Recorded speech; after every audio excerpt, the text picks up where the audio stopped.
Jangan gaduh nanti dengar kat live.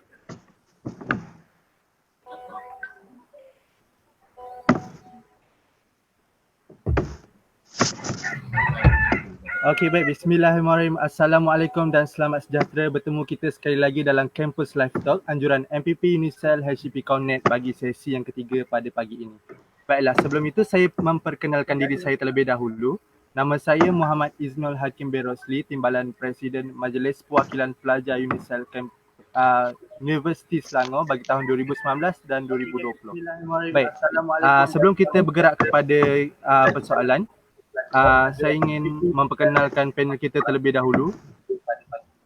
Panel yang pertama iaitu saudari Filza Tun dan panel yang kedua merupakan saudara Hazwan. Baik, saya ingin meminta para panel kita untuk memperkenalkan diri terlebih dahulu. Dipersilakan panel yang pertama. Okay, Assalamualaikum warahmatullahi wabarakatuh. Saya Filza Tun Ismaji, berjawatan Presiden Gabungan Usahawan Siswa Unicell. Dan juga saya di Universiti Selangor, Presiden Siswa-Siswi Pertahanan Awam. Dan saya semester 5 bagi kos pendidikan ijazah sarjana budaya pendidikan awal kanak-kanak. Seterusnya. Panel kedua mungkin. Okey, terima kasih panel pertama. Assalamualaikum warahmatullahi wabarakatuh. Nama diberi Muhammad Hazwan bin Muhammad Hanim. Saya merupakan pelajar tahun 3 semester 2, ijazah sarjana muda kejuruteraan kebujayaan elektrik. Semester ini merupakan semester ke-8 bagi saya. Alhamdulillah, saya merupakan pemegang anugerah dekan berturut-turut dari semester 1 sehingga semester 8. Saya pernah memegang jawatan Timbalan Presiden Pembimbing Rakan Siswa atau nama singkatannya PEERS atau nama lamanya PRS. Jawatan terkini yang saya pelopori adalah sebagai Presiden Electrical Engineering Club ataupun EEC. Saya juga pernah mewakili Unicell di dalam pertandingan kejuruteraan iaitu Mechathon Competition yang berlangsung di Uniza Kuala Terengganu pada tahun 2018. Selain aktif dalam bidang akademik, saya juga pernah mengetuai program Outbound selama 2 minggu ke Padang, Indonesia pada tahun 2019 di bawah Kelab PEERS. Sekian serba sedikit tentang diri saya. Terima kasih.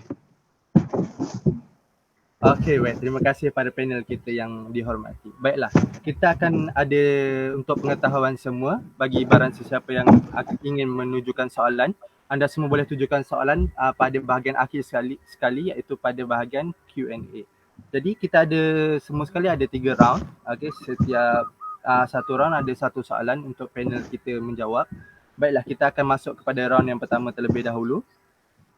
Jadi soalan kepada panel-panel kita, apakah yang dimaksudkan dengan usahawan mahasiswa berani mencuba? Jadi saya ingin bertanyakan kepada panel pertama dahulu iaitu saudari Filza. Dipersilakan. Okay, terima kasih.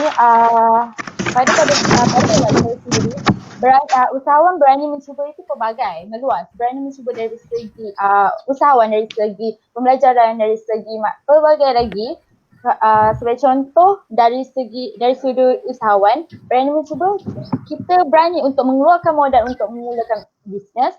Kita ready untuk rugi dalam bisnes, mental kena kuat untuk belajar sesuatu yang benda baru. Kadang-kadang pelajar ni dalam usahawan mahasiswa ni, mereka tak berani mencuba dengan dari segi untuk modal, mengeluarkan modal. Mengeluarkan modal tu kita tak perlu banyak pun kadang-kadang. Kita perlu sikit je, RM20 pun kita boleh keluarkan modal untuk kita buat contohnya bisnes kuih. Okay. Selain itu kita juga boleh membuat macam partner ke untuk mencuba sesuatu baru dalam bisnes. Bila kita ada partner dalam usahawan, kita boleh juga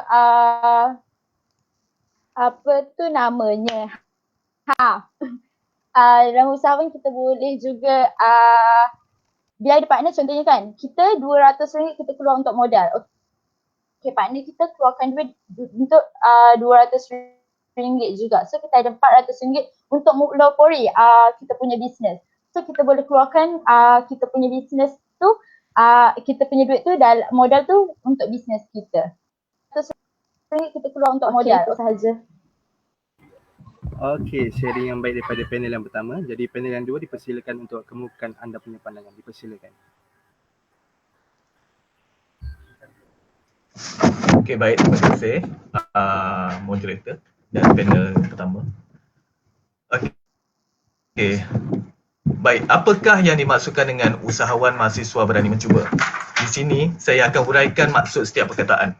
Berdasarkan Kamus Dewan Bahasa dan Pustaka edisi keempat, usahawan bermaksud orang yang mengusahakan sesuatu perusahaan, pengusaha, keusahawanan, segala-gala yang berkaitan dengan usahawan atau kegiatan dan kemahiran usahawan. Seterusnya, apakah yang dimaksudkan dengan mahasiswa? Mahasiswa bermaksud penuntut atau pelajar di universiti. Yang ketiga adalah berani. Berani bermaksud gagah dan perkasa. Dan yang terakhir sekali adalah mencuba, yang membawa makna untuk melakukan sesuatu.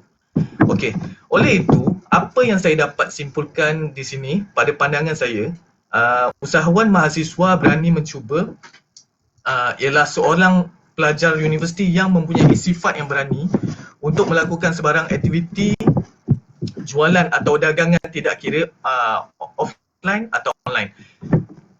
Di sini tidak semua penuntut universiti mempunyai sifat berani untuk mencuba, seperti mana konteks kita pada hari ini, berani mencuba di dalam bidang perniagaan.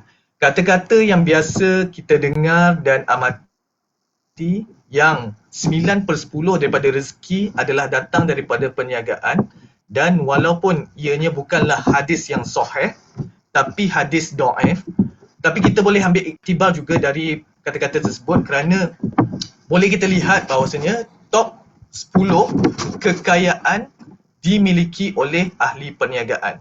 Boleh kata top 100 pun sama, top 1000 pun boleh cakap. Dimiliki oleh ahli perniagaan, iaitu usahawan.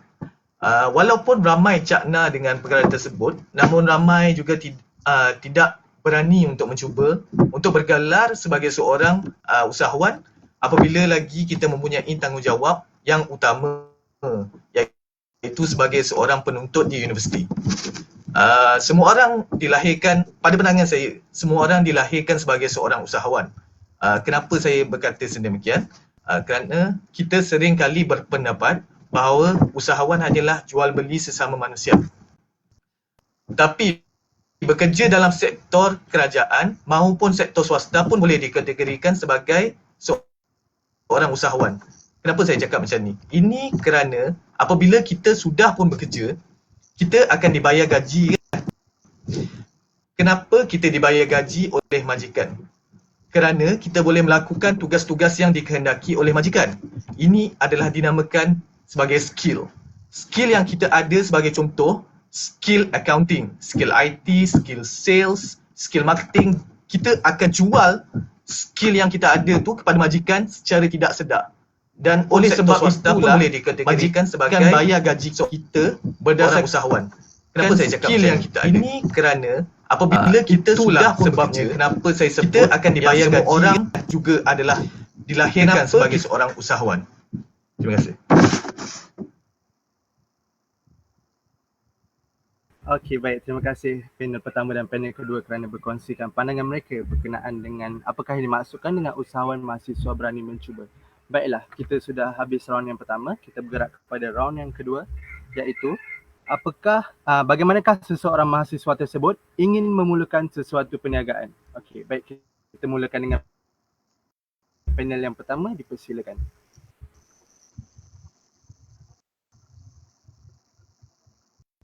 Okey, bagaimana seseorang mahasiswa tersebut untuk memulakan sesuatu perniagaan? Dalam suatu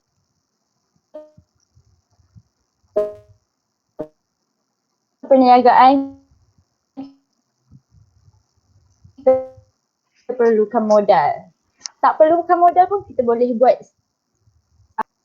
Kalau macam kita ada Kelab Gabungan Usahawan Siswa Indonesia, kita membuka platform kepada pelajar-pelajar untuk memulakan perniagaan mereka. Di situ kami kumpulkan semua mahasiswa untuk berniaga, untuk memulakan perniagaan, untuk belajar bagaimana ingin berniaga, bagaimana juga untuk menguruskan perniagaan tersebut dari sudut mahasiswa untuk dari mahasiswa kepada perniagaan.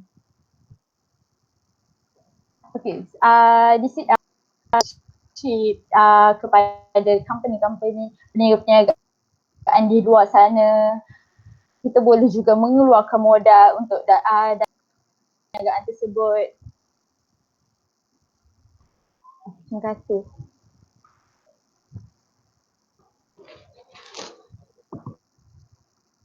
Silakan.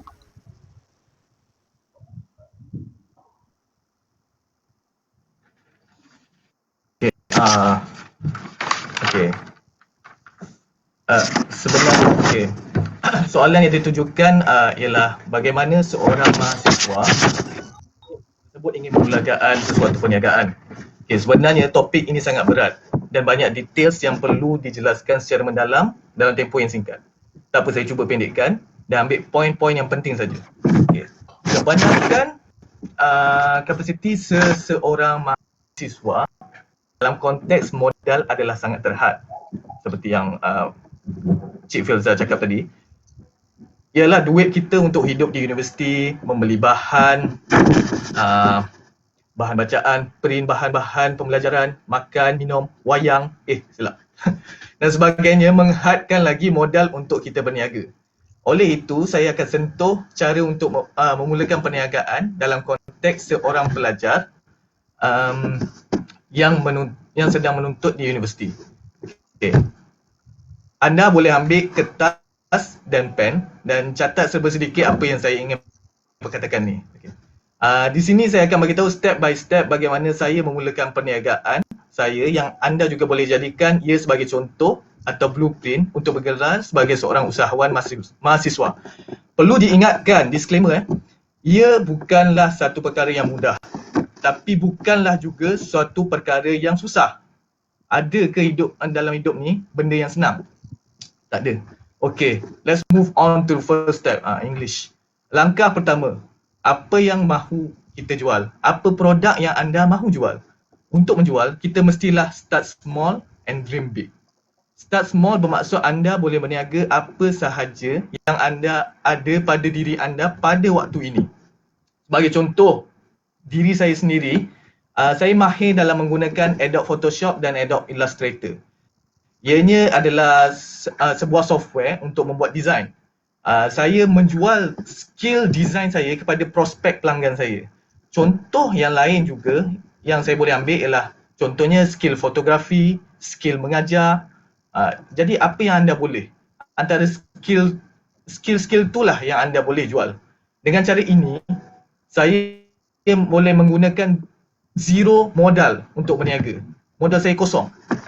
Modal saya cuma ILU ataupun saya punya artwork sahaja. Di sini saya tekankan sekali lagi, nak kosong modal untuk berniaga, maka juallah skill anda. Walau bagaimanapun saya faham, tidak semua orang ada skill yang dapat dijual. Saya bagi contoh yang lain. Anda boleh menjual produk atau apa jual barang, tapi bagaimana pula untuk cari produk? Satu perkara yang anda kena pegang, bukan cari produk yang anda nak jual, tapi cari produk yang orang nak beli. Bukan shop sendiri, tapi tengok supply and demand. Lepas tu,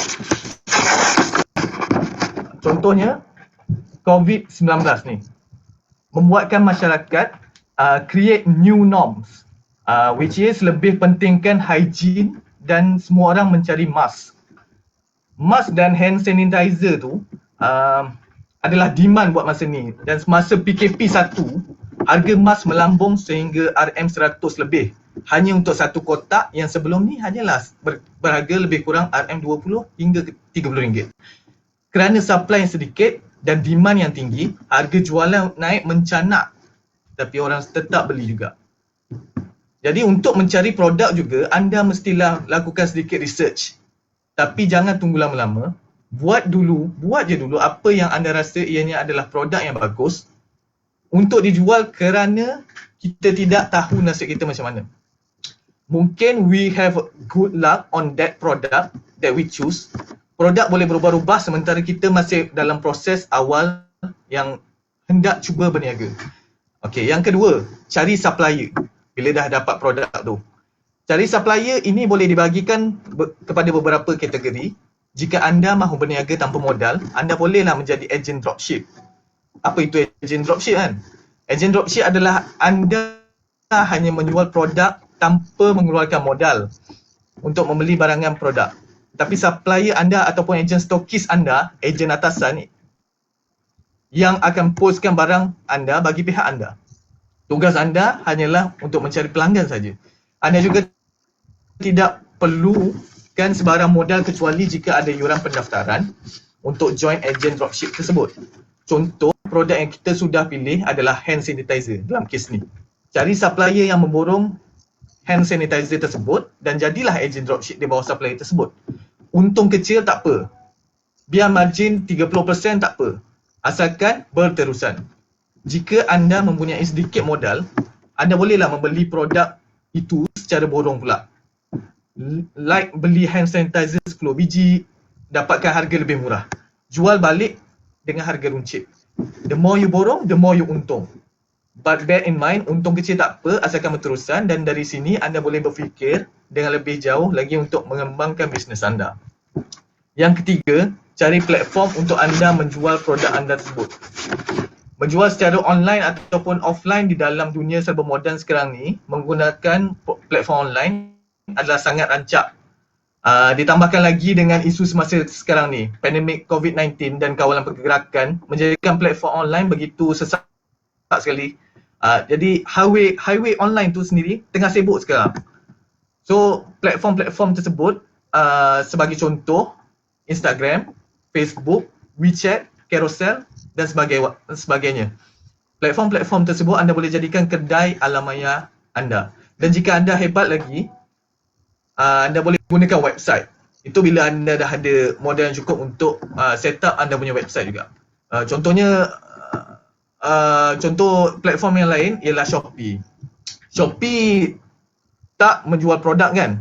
Shopee hanyalah kedai alam maya yang menjual produk-produk orang lain. Jadi di sini saya dapat simpulkan kita tak perlu pun produk yang kita buat sendiri untuk kita menjual. Start dengan jual produk orang lain dahulu. Jual secara offline pula. Mestilah ada ruang untuk berniaga. Sedikit sukar untuk usahawan mahasiswa kerana faktor masa dan modal. Usahawan mahasiswa, namun jika terdapat gerai jualan semasa convocation ataupun di Unicel Bazar Rabu student, bolehlah anda mengajak rakan-rakan anda untuk berkongsi tapak gerai. Yang keempat, teruskan menjual dan janganlah berputus asa. Setiap produk anda mesti disusuri dengan marketing. Tanpa marketing, siapa yang mahu beli produk anda? Marketing adalah nadi sebuah perniagaan. Seperti contoh iklan shampoo Rejoice di TV. Siapa yang tak tahu? Daripada saya yang pakai tudung pun boleh shampoo juga. Saya pun tak faham. Lagi McDonald pun sentiasa dengan iklannya, sentiasa menjalankan marketingnya yang berterusan dan sentiasa berubah mengikut musim. Jangan putus asa jika tiada jualan. Jadikan cabaran itu untuk kita melempuhi dunia yang penuh cabaran dan onak duri ini. Dan yang terakhir, sentiasa mencari connection. Apa yang HCP buat iaitu pusat jaringan komuniti, Comnet tu sendiri, dekat situ student Unicel boleh cari connection. Bina jaringan, lagi banyak jaringan, lagi baguslah perniagaan anda. Connection secara ringkasnya adalah insan-insan yang juga menceburi apa yang kita akan ceburi. Mungkin satu hari nanti kita akan minta tolong mereka untuk bisnes kita juga. Selain itu, carilah satu mentor. Contohnya macam saya suka tengok Azizan Osman atau itu untuk bisnes. Kalau untuk Adobe Photoshop, Sean Bryan, Adobe AutoCAD, lebih kurang macam itulah. And last but not least, jangan tunggu semuanya perfect baru nak buat. Sebab takkan perfect. Guna je apa yang ada. Dan sekian, terima kasih. Okey, baik. Sharing yang bagus daripada saudara Hazwan, panel kita yang kedua. Sangat bermanfaat sharing beliau sebentar tadi. Baiklah, seperti yang kita sedia maklum, untuk menjadi seorang usahawan mahasiswa ni, kita ada banyak cabaran-cabaran dia yang kita perlu hadapi untuk menjadikan kita seorang yang berjaya lah. Jadi saya ingin bertanyakan kepada para panel, apakah cabaran yang akan dihadapi oleh seorang itu untuk menjadi usahawan mahasiswa yang berjaya? Dipersilakan panel yang pertama. Ya.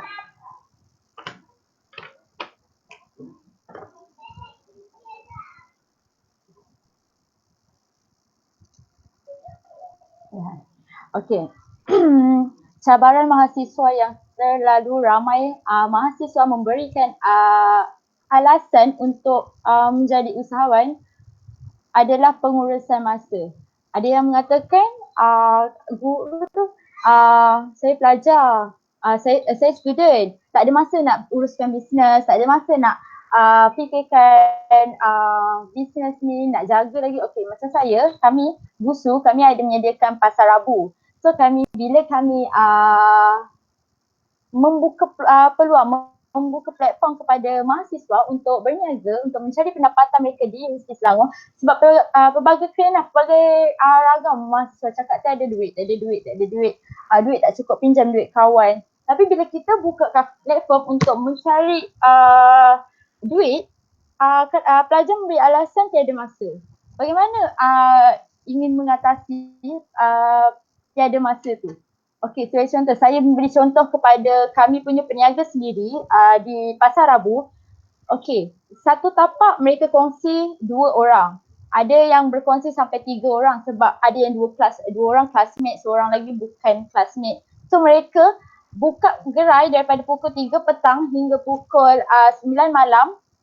Mereka bertukar-tukar giliran untuk menjaga Pasar Rabu tu. Sebab Pasar Rabu kita buka pukul 3 hingga pukul 10, tapi sebelum pukul 10 selalunya habislah apa yang mereka jual. Sebab kenapa habis? Sebab mereka konsisten. Mereka setiap minggu mereka berniaga. Daripada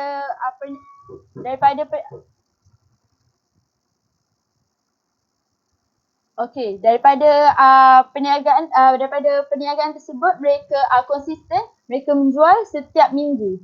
Setiap minggu mereka jual. Jadinya pelajar-pelajar ni menunggu mereka punya barang. Contohnya mereka jual nasi lemak. Setiap minggu mereka student akan menunggu nasi lemak tersebut. Bila tak jual, mereka kata, tak ada nasi lemak ke? Macam tu contohnya. So, dalam pengurusan masa pelajar ni perlu ada selitkan juga untuk bisnes. Macam kalau tak buat perniagaan secara face to face pun kita boleh secara online. Daripada kita tengok Facebook, daripada kita scroll IG, daripada kita buat benda yang tak faedah, mungkin kita boleh post benda-benda yang post barangan jualan kita secara online.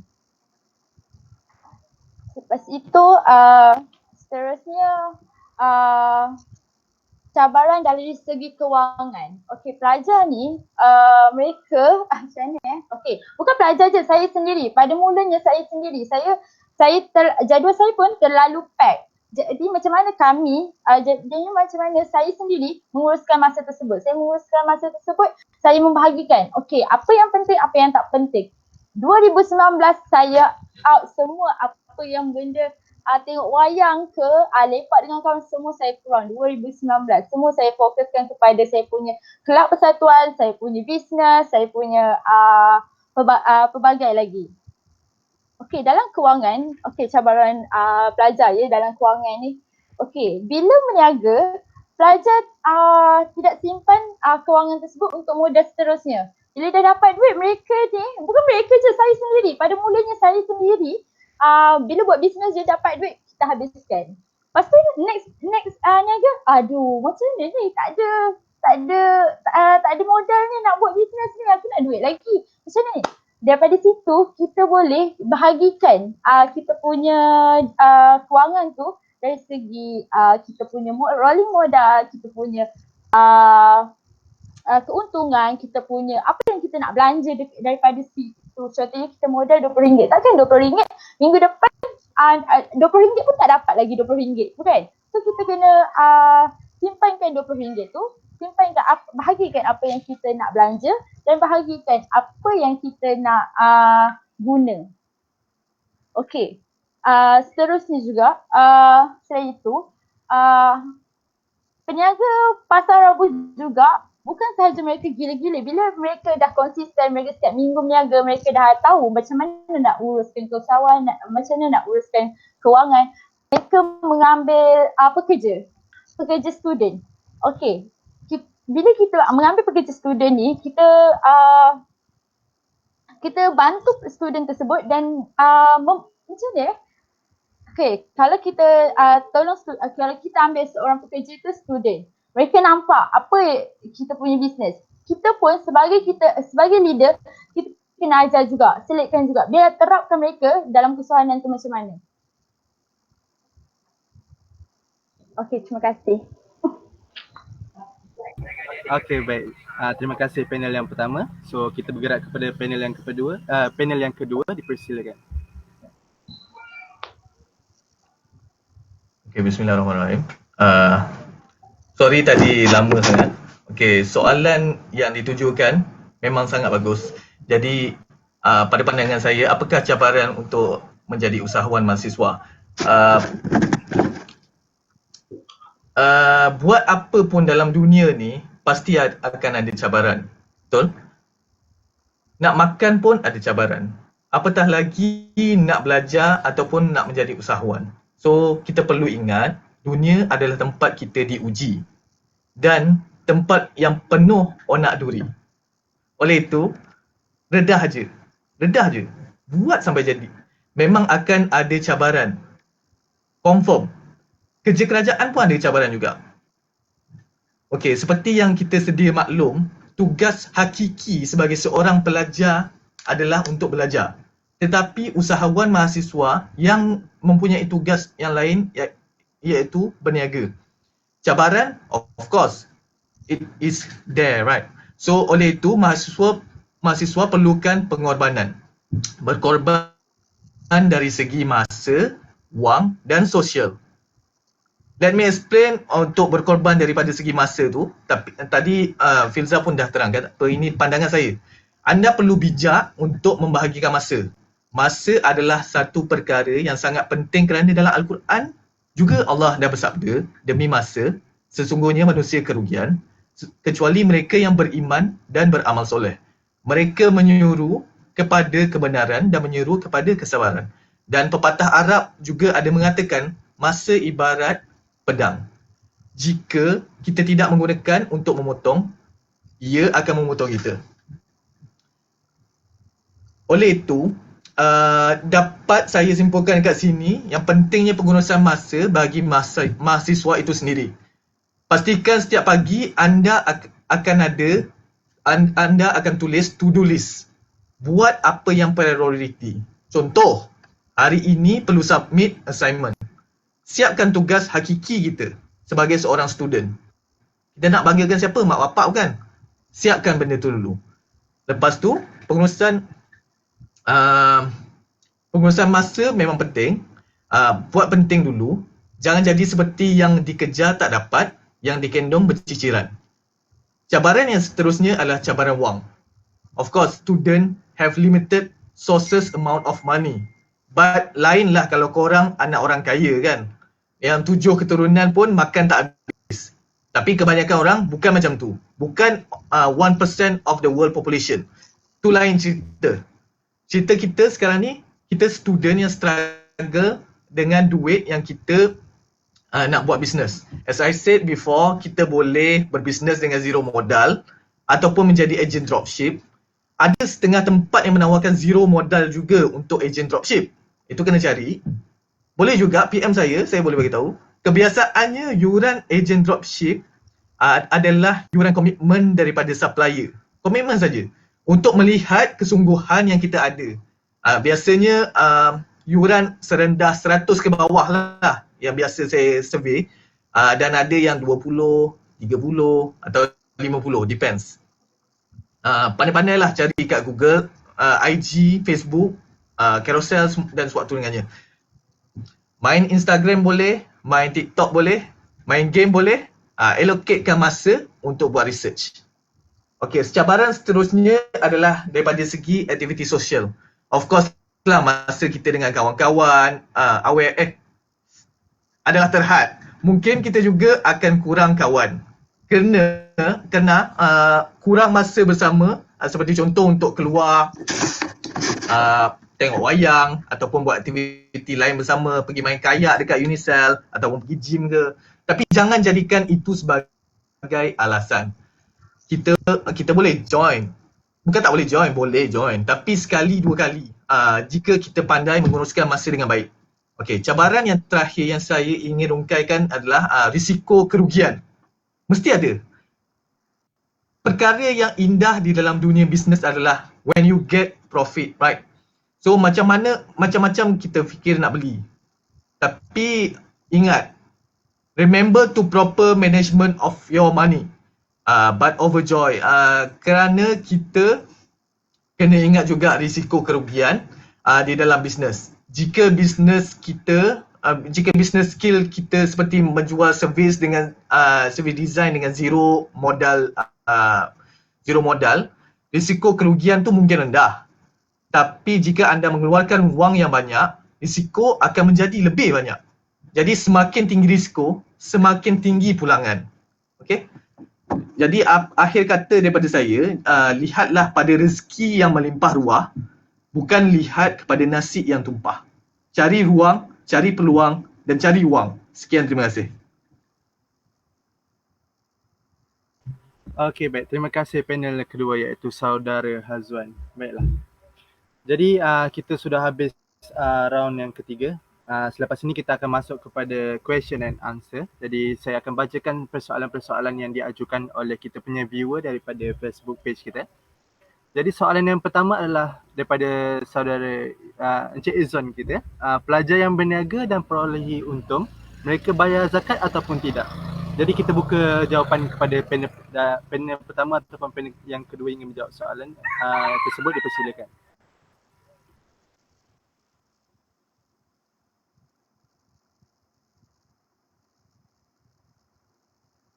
Okey, Assalamualaikum warahmatullahi wabarakatuh. Kepada Encik Izan Fada. Okey, terima kasih atas soalan yang diajukan. Okey, sekiranya student masih yang perlu bayar zakat adalah orang yang berkeluarga, yang beristeri dan berkeluarga.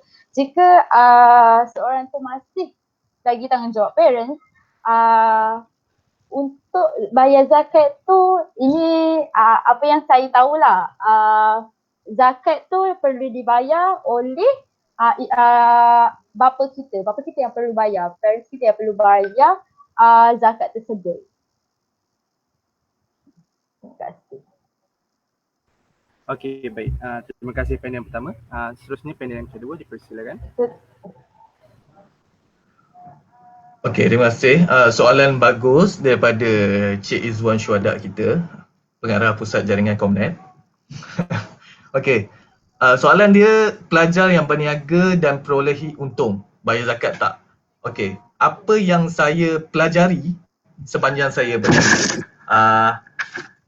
apa yang kita dapat keuntungan tu selepas sudah ditolak hasil pembelanjaan, hasil keuntungan kasar kita, dan kita tinggal keuntungan bersih sahaja itu, termasuklah bil-bil juga, kita tolak semua, dan hasil keuntungan bersih itu kita wajib bayar zakat sebanyak 2.5%.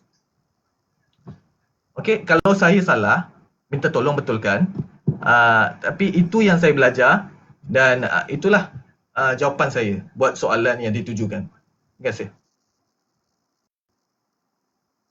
Okey, baik. Terima kasih panel pertama dan panel yang kedua. Jadi sekiranya viewer kita ada sebarang soalan yang berkaitan dengan usahawan mahasiswa berani mencuba, boleh kemukakan di bahagian ruangan komen. Nanti kami akan cuba menjawablah, daripada panel-panel kita akan cuba menjawab persoalan daripada anda. Okay? Jadi sebelum kita pergi kepada ruangan komen yang seterusnya, seperti saya tak nampak lagi apa soalan yang seterusnya. Baik, kita akan masuk soalan tambahan, iaitu bagaimanakah untuk mengekalkan sesuatu perniagaan tersebut semasa perintah kawalan pergerakan ini. Jadi apa pandangan anda macam mana nak kekalkan perniagaan tersebut? Dipersilakan panel yang kedua, saudara Hazwan. Okey, berbalik pada soalan pertama tadi, dalam tempoh waktu setahun hasil tu dan bayar zakat sebanyak 2.5%. Okey, soalan kedua ialah bagaimana perniagaan nak stay sepanjang PKP ni. Okey, apa yang saya boleh, pada pandangan saya lah dan pada pengalaman saya juga, kita contohnya lah, kita buat bisnes sebelum ni, bisnes makanan, restoran. Okay? Memang tak lari daripada konteks usahawan mahasiswa, iaitu ada restoran. Jadi sebagai seorang peniaga restoran ni, of course lah dia punya peniaga memang terjejas, lagi-lagi yang tak buat Grab Food, Food Panda semua tu. Jadi pada saya, kita kena buat research. Buat balik research, kita kena study balik. Pergi kepada, kalau tak silap saya, research.commerce. Itu di situ boleh menunjukkan semua data-data yang kita perlu sebagai seorang usahawan untuk tengok apa produk yang tengah demand, hot stuff, hot dekat market sekarang ni. Contohnya pada waktu PKP ni, daripada Mac 2019 dengan Mac 2020 ataupun April kalau tak silap saya, produk-produk yang berkaitan dengan hygiene naik sebanyak 1000%. Kalau tak percaya, boleh tengok. Naik sebanyak, dia punya demand tu. Tu sebab sampai kerajaan Malaysia melimitkan pengeksportan face mask daripada China untuk mengawal harga. Bagus langkah daripada pihak kerajaan Malaysia. Jadi yang seterusnya, bila kita dah buat research tu, kita cubalah cari di mana lubuk-lubuk perniagaan tersebut. Contohnya macam mana nak cari supplier untuk produk tersebut. Kita dah tahu dah demand produk ni sekian-sekian. Kita tahu restoran kita memang tak laku sekarang. Jadi kita ambil apa yang kita tahu, knowledge yang kita tahu, yang produk A, hygiene, sedang hot, kita cari supplier, kita deal dengan dia, sama ada kita boleh buat, kalau tak ada modal, boleh buat dropship. Dan kalau ada modal, boleh ambil sebagai agent ataupun master stockist atau suatu dengannya, dan kita jual benda tu. Dan of course yang paling penting dalam perniagaan ialah marketing. Marketing tak ada, business lebu. Confirm. Ini memang dibuktikan oleh waktu saya dululah, senang cerita. Itu saja saya punya pandangan. Terima kasih. Okey, baiklah. Terima kasih saudara Hazwan. Jadi ingin mendapatkan pandangan daripada saudari Filzatun pula. Jadi saudari Filzatun, bagaimana pandangan anda tentang macam mana nak staykan perniagaan sepanjang PKP ni berlangsung? Dipersilakan. Bagaimana perniagaan nak stay sepanjang PKP ni? Okey. Perniagaan waktu PKP ni, okey, pendapat saya, apa yang kami tim Gusu buat adalah, okey, kami sepatutnya pada bulan Ramadan ni kami akan adakan bazar Ramadan. Tapi disebabkan dengan masalah negara kita dan kita pun PKP tak boleh keluar. So kita mengadakan bazar Ramadan online Gusu. So bazar Ramadan online Gusu ni adalah kita mengumpul semua pelajar, semua usahawan pelajar Unicell untuk menjual mereka punya barangan, dan kami tim Gusu akan buat marketing tersebut, menyebarkan di kawasan-kawasan mereka. Contohnya lah, okey, contohnya saudara Hazwan, okey, dia menjual face mask sebagai contoh di Kedah. Tapi macam mana? Okey, mesti ramai tanya, macam mana nak berniaga kalau macam Gusu nak buat apa macam tu kan? So Gusu akan masuk dalam Facebook kawasan tersebut, Kedah, kami akan masuk ke kawasan tersebut dan membuat secara marketing. Kami akan post siapa yang berniaga di kawasan-kawasan tersebut, di Kedah semua. Kami akan membuat sebaran daripada Facebook, Twitter dan Instagram. Kami akan tag kawasan-kawasan di mana pelajar tersebut berada. Okey, sebagai contoh juga,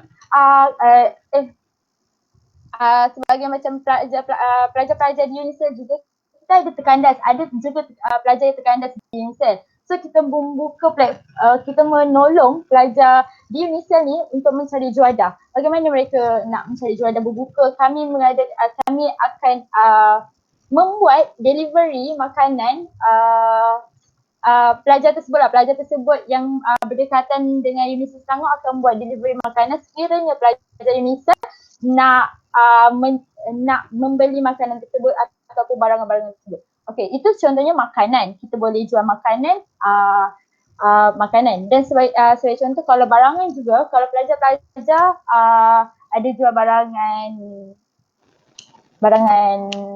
contohnya lah jual roti john. Roti john waktu PKP ni memang power. Waktu PKP, waktu waktu bulan puasa ni memang power lah. Ramai orang cari murtabak, roti john. Okay, you all boleh berniaga menggunakan motor dan pusing kawasan-kawasan tertentu. Kawasan perumahan anda sahaja pun dah boleh, dah mencukupi. Sebagai contoh, kawasan perumahan anda penduduk seramai 50 buah rumah tersebut kat situ. Okey, takkanlah satu pun tak beli dalam sehari. Okey, dekat situ kita boleh pusing. Okey, Gusu akan membantu pelajar lah untuk menyebarkan lagi anak-anak punya jualan di laman di media sosial. Okay, terima kasih. Okey, baik. Terima kasih diucapkan kepada saudari Filzatun. Baiklah, soalan yang seterusnya. Jadi, ada apa cadangan kita untuk membuatkan orang ramai untuk menceburi bidang perniagaan dan apakah kelebihan-kelebihan yang ada apabila mereka menceburi bidang perniagaan? Dipersilakan saudara Hazwan.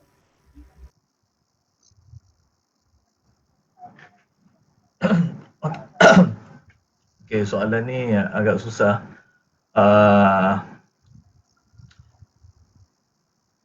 Okey, bagaimanakah dan apakah cara untuk menarik minat pelajar, untuk minat pembeli, minat penjual untuk terus menceburi bidang perniagaan sepanjang PKP? Okey, pada saya,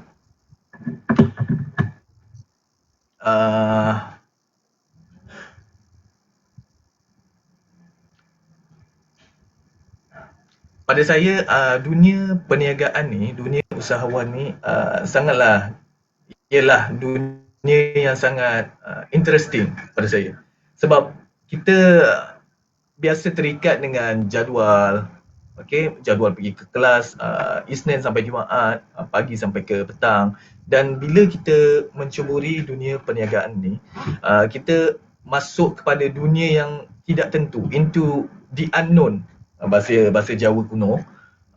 Jadi bila kita masuk into the unknown ni, kita pun tak boleh expect apa yang kita akan jumpa.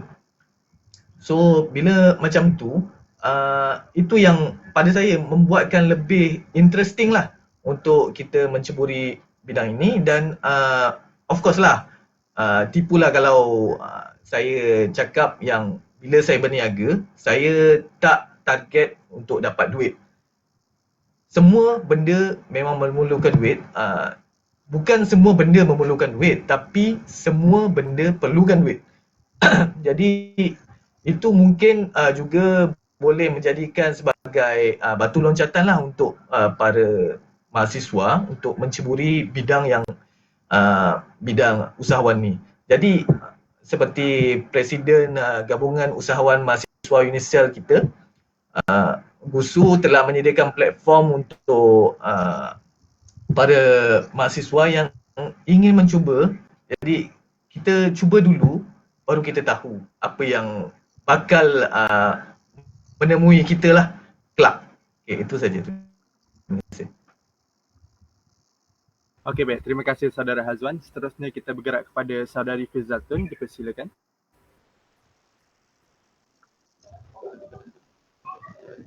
Okey, apakah cabaran cara menarik minat pelajar, minat membeli, minat penjual untuk terus mencuburi bidang perniagaan sepanjang PKP ini? Okey, okey. Macam mana Okey, sukar saya nak jawab sebenarnya soalan ini. Bagaimana cara minatlah pelajar untuk mencuburi bidang perniagaan lah. Okey, bagaimana caranya adalah pada pendapat saya sendirilah. Okey, ini okey, kalau minat pembeli tu, okey, sekarang ni waktu PKP ni semua orang duduk rumah. Okey, ada yang bergaji, ada yang tidak bergaji. Sebagai student tidak bergaji lah. Tapi kalau mereka membuat kerja part time, bergaji lah. Okey, so dalam ni mereka memerlukan kewangan lah. Mereka sekarang ni kewangan sangat-sangat macam ni atas pagar lah kata. Okey, kita perlu, macam mana nak cakap okey, kita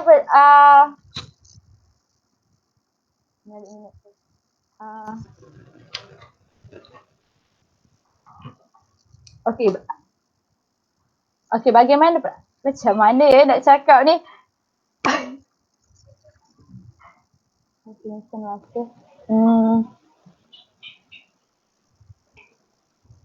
Okey, semua perlukan duit, semua perlukan kewangan untuk membelikan sesuatu. Jadi macam mana kita nak perlukan duit, kita tak boleh keluar. So kita boleh juga menggunakan perniagaan ini, platform perniagaan ini untuk kita berniaga secara online. Kita cuba cuburi perniagaan online ini. Macam Saudara Hazwan cakap tadi, kita marketing tu kena adalah dalam bisnes untuk menjual kita punya jualan untuk orang tahu kita punya barang bagaimana. Okeylah, terima kasih. Okey, maaf mencelah moderator. Okey, mungkin satu benda yang boleh kita cakap buat untuk tarik minat mahasiswa untuk menjadi peniaga ialah saya baru saja baca statistik yang bahawasanya pada Sinar Harian ada mengatakan bahawanya yang pekerja yang efek kepada PKP ni seramai 20% saja. Dan 80% pekerja yang tak ada efek langsung untuk tempoh PKP ni, maksudnya gaji sentiasa berjalan, ialah pekerja dari sektor kerajaan. Sektor kerajaan ni dia akan dapat gaji, full gaji. Sektor swasta saja yang ada yang terumbang ambing, 20%. Jadi bila kita tengok statistik pekerja kerajaan pada tahun lepas 2019 bulan Ogos ada seramai 1.6 juta orang. Dan bila saya ambilkan purata gaji mereka sebanyak 1,800 sebulan, purata semua gaji pekerjaan pegawai kerajaan, dan didarabkan dengan 1.6 juta, 1.6 juta darab dengan 1.6 juta darab dengan 1,800, kita dapat 2.88 bilion ringgit. Sekarang ni biasanya bila semasa tempoh sebelum PKP, kita pergi mana? Kita pergi shopping mall. Pegawai-pegawai kerajaan ini pergi shopping mall, tengok wayang, pergi makan K-Fry, McD, KFC, pergi zoo negara, bawa anak pergi sana sini, pergi bercuti. Sekarang semua tu boleh buat atau tidak sekarang ni? Tak boleh kan? Jadi duit 2.8 bilion ni, kejap sebelum tu, kerajaan pun ada cakap tak perlu bayar rumah, tak perlu bayar kereta, seingat saya, selama 6 bulan daripada tempoh startnya PKP ni. Jadi duit 2.88 bilion tu terapung-apung sekarang ni. Jadi itu saja menunjukkan cara untuk menarik minat orang lah. Tak nak ke daripada 1% pun daripada 2.88 bilion tu. So mestilah, of course nak. So sebab diorang dah biasa beli belah, pergi sana, pergi sini. So diorang akan cari juga benda yang nak beli. Tengok sekarang ni, sentiasa grab food. Orang yang jual makanan sekarang ni memang laku keras. Jadi duit tu semua pergi kat diorang. Siapa yang buat runner pergi IKEA, pergi meatball IKEA tu memang kaya sekarang ni. Barangan susu, apa yang boleh naik lagi demand sekarang ni, pakaian sukan tak laku sekarang ni. Tapi peralatan sukan confirm laku keras. Sebab kenapa? Orang duduk rumah pada waktu tempoh PKP ni, dan bila duduk rumah, pergerakan di dalam rumah cumalah pergi menonton Netflix, pergi bilik, pergi toilet dan pergi dapur. Itu saja setiap hari. Dan selama dah tempoh sebulan juga kita berada di rumah. So sekarang ni mereka hendak mengecilkan perut mereka. Jadi siapa yang menjual fat benda sekarang ni memang akan laku keras selepas ni. Peralatan sukan, permainan bersama kanak-kanak seperti Saidina, Mahjong dan sewaktu dengannya. Itu saja. Pada saya, duit yang jumlah yang banyak itulah akan menarik minat mahasiswa untuk mendapat sedikit wang yang mungkin mereka boleh salurkan sedikit kepada ibu bapa mereka yang memerlukan di rumah. Itu saja pada saya. Terima kasih. Baik, sharing yang baik daripada saudara Hazwan. Baiklah, seterusnya kita terus kepada bahagian komen dekat dalam Facebook page kita. So daripada saudari Cik Afifah bertanyakan bahawa macam mana kita nak handle customer yang nak murah padahal kita dah bagi murah dah untuk barang tu. Lepas tu kan COD pula dia kalau boleh nak murah juga. So macam mana tu pandangan daripada saudari Filzatun? Dipersilakan. Okay, bagaimana cara nak hadap customer yang nak murah? Okay, semua orang nak murah barang kan. Okay, takkanlah kita meniaga, kita nak rugi, mestilah kita nak untung juga. Orang yang macam ni ya, customer dia akan faham sebenarnya apa yang, cuma mereka ni nak twist je, nak petik kita je macam mana nak murah ke boleh tak, lepas tu kan macam tu kan. So kalau macam COD ni macam kami sendiri, saya sendiri ada belajar untuk COD ni mengambil charge 1 km 65 sen. 65 sen itu daripada charge COD 1 km. So bila berapa jarak COD tersebut, berapa jarak tersebut kita tambah-tambah lah macam 65 sen kali, contohnya 5 km kali 5 lah berapa, kali 10 nak jadi setengah macam tu. Okay, terjawab ke dengan soalan saya tu? Okay. Baik, terima kasih panel yang pertama iaitu saudari Filzatun. Seterusnya kita nak minta juga pandangan daripada saudara Hazwan. Dipersilakan. Okay, terima kasih. Soalan ni menarik sebab saya pernah rasa sentiasa sebenarnya, dan pada mulanya masa saya zaman-zaman newbie, zaman noobis, so saya biasanya akan layanlah permintaan sedemikian rupa. Sampai pada satu masa tu saya sendiri terbeban dengan permintaan mereka. Yang saya cakap tak apa, mungkin aku turunkan harga untuk diorang, diorang akan beli. Sebaliknya tidak.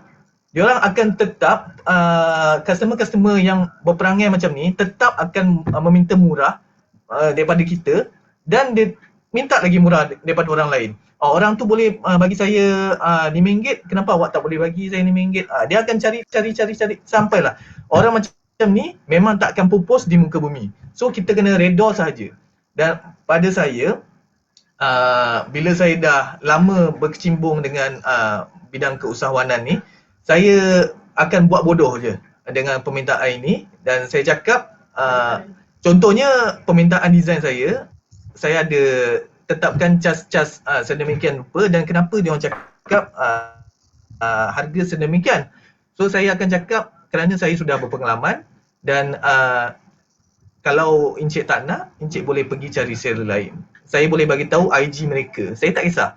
Sebab saya tahu, saya yakin rezeki memang Allah akan berikan kepada kita, dan akan ada pembeli ataupun prospek, saya boleh cakap, yang bakal membeli dengan kita, cuma kita yang sanggup bayar tinggi untuk kita, yang kita belum lagi dapat dan belum lagi jumpa. Cuma dengan doa dan marketing yang tinggi, insyaAllah kita akan jumpa customer yang sanggup untuk membeli dengan harga yang kita tetapkan. Dan soalan seterusnya pasal COD pula kan, sama juga konsep macam Cik Filza cakap. Kalau saya ambil konsep, biasanya saya pun akan charge COD bergantung kepada tempat. Jika tempat tu dekat dengan rumah customer, saya biasanya suruh dia orang datang je ke tempat saya. Itu je, simple. Kalau tempat tu jauh, saya akan hantar tapi bercas. Dan cas tu biasanya saya tak tetap lah. Biasanya saya akan letak harga yang setinggi boleh untuk mendapatkan keuntungan yang maksima. Ialah sebab saya hantar masa saya pergi dan balik ke tempat saya balik. So saya akan letak harga maksima, dan kalau dipersetujui oleh beliau, saya akan teruskan dengan harga tu. Dan kalau tidak persetujui, saya akan guna Grab ke. Grab sekarang menawarkan kita boleh hantar ke tempat mereka lah. So biasanya macam tu lah, mungkin boleh charge 1 km RM1 ataupun Cik Filza cakap tadi 1 km 0.65 sen pun boleh juga. Itu saja. Terima kasih. Okey, baik. Terima kasih. Jadi ini adalah saya nampak seperti pujian daripada Those Night Sky. Saya melihat saudara Hazwan dan saudari Gusu mempunyai advantage dari segi rupa dan personality yang charming. Saya pasti ramai yang akan jadi regular customer korang di atas faktor ini. Dan daripada Zaitun Abdul Malik, customer memang nak murah and they satisfied kalau diorang berjaya dapat tawar harga yang rendah. Ya, betul. Dan akhir sekali pada diorang sekali, jadi saya ingin bertanya bagaimana peniaga yang tidak mempunyai advantage untuk outshine korang. Okay, so apa pandangan daripada panel-panel kita tentang advantage untuk mempunyai rupa wajah yang lawa ni untuk outshine? Dipersilakan. Saudara Hazwan. Okay, Daus Night Sky ya. Saya macam kenal orang ni. Jadi dia soalannya, jadi saya ingin bertanya bagaimana peniaga yang tidak mempunyai advantage untuk outshine kami. Sebenarnya ini semua rezeki. Macam mana saya nak cakap jangan tunggu bulan jatuh ke riba. Tak ada benda yang senang di dunia. Ya, betul, memang betul. Kalau nak dibandingkan, contoh saya bukan ambil contoh saya ambil contoh Nilofa dan saya. Of course lah orang beli dengan Nilofa. Jadi macam mana saya nak lawan dengan Nilofa? Jadi of course lah saya strategi yang saya akan gunakan kalau saya menjual benda yang sama dengan Nilofa akan saya, of course brand saya tidak akan dikenali. Jadi saya akan cuba kacau bilaukan market tu sendiri. Contohnya saya akan turunkan sikit harga berbanding harga Nilofa kerana brand saya tidak dikenali pada peringkat pertama lah. Sebab yang mahal tu adalah brand. So orang akan cari juga yang murah. Macam saya cakap tadi, orang yang nak murah tu memang banyak. Memang tak akan pupus dekat dunia ni. Jadi saya cuba target audience yang nak benda murah tu dulu. So lepas saya dah target audience yang nak benda murah tu, saya cuba build up brand saya dengan marketing yang kebabuk. Design posting saya cantik, packaging saya perkemaskan, dan sedikit demi sedikit saya naikkan harga kepada harga yang diidam-idamkan, iaitu harga setanding dengan apa yang ditawarkan oleh Nilofa. Sebab apa yang Nilofa cuba tampilkan ialah brand dia sebagai seorang selebriti dan usahawan muda yang berjaya, dan telah pun masuk kepada Forbes kalau tak silap saya Forbes under 30, yang itu pada saya memang benda yang susah untuk didapatkan lah. Jadi itu saya punya cara lah. Jadi apa yang saya boleh rumuskan ialah tingkatkan saya cari audience dia, target market, kenali target market anda, kenali audiens anda, siapa anda nak menjual, kepada siapa, kepada makcik ke, kepada budak-budak Insta famous ke, ataupun kepada budak-budak apa saja, budak-budak TikTok ke, dan cuba tengok budak-budak tu dia punya harga yang boleh mereka beli tu berapa ringgit, dan saya akan start daripada situ, build brand, dan insyaAllah anda akan berjaya. Okey, baik. Terima kasih Saudara Hazwan. Jadi Saudara Fizzatun, ada apa-apa yang ingin menambahkan daripada soalan yang ditujukan oleh Saudara Firdaus? Silakan. Okey, mungkin Saudara Hazwan telah terangkan lebih jelas dan nyata kot. Saya pun memang betul apa yang Hazwan katakan. Okey, memang betul apa yang Saudara Hazwan katakan. Terima kasih. Okey, baik. Ini penambahan daripada Puan Zaitun Abdul Malik kepada soalan yang ditujukan. Okey. Daripada apa yang saya dapat baca daripada di sini, customer memang nak barang murah and they satisfied kalau diorang berjaya dapat tawar harga yang rendah. Jadi pada seller yang dekat luar sana boleh offer to them to buy more quantity and they will get more discount. Jadi daripada sini apa yang saya dapat ringkaskan, sekiranya para pembeli inginkan harga yang rendah, kita tawarkan mereka untuk membeli item pada kuantiti yang lebih dan barulah mereka akan mendapat diskaun yang dipinta. Baiklah, kita sudah sampai kepada penghujung waktu. Saya last sekali kita akan minta sedikit penutup lah daripada para panel kita sebelum saya menutup sehingga habis. Dipersilakan panel yang pertama, Saudari Fizzatun.